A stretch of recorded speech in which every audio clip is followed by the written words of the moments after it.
Prince Andrew déchu, cette promesse faite à son frère Charles III va-t-elle voler en éclats?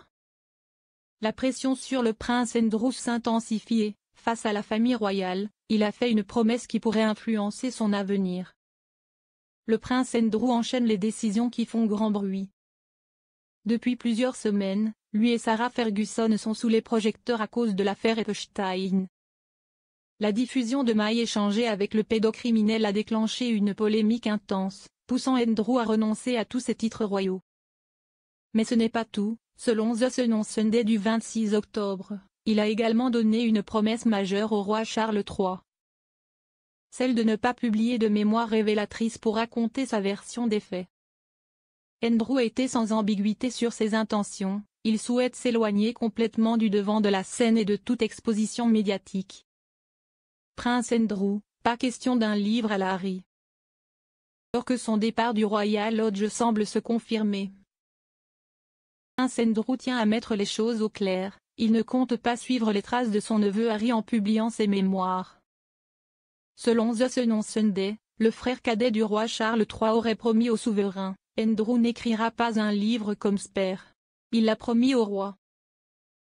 La déclaration vise à apaiser les inquiétudes, alors que des discussions avancées sont en cours pour trouver au duc d'York un nouveau logement.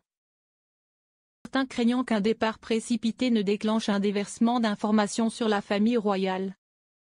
Pour l'instant, Andrew reste discret, mais son ex-épouse Sarah Ferguson, qui partage encore le Royal Lodge, a été approchée par des éditeurs pour un projet d'autobiographie axé sur ses expériences de vie.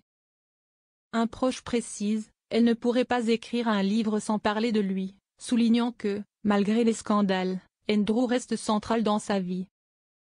Un possible exil.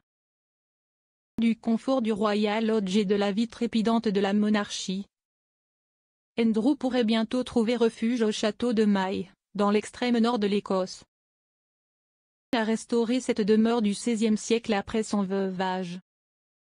Isolée sur la côte du Caithness et à 10 km du moindre village, elle se distingue par son austérité.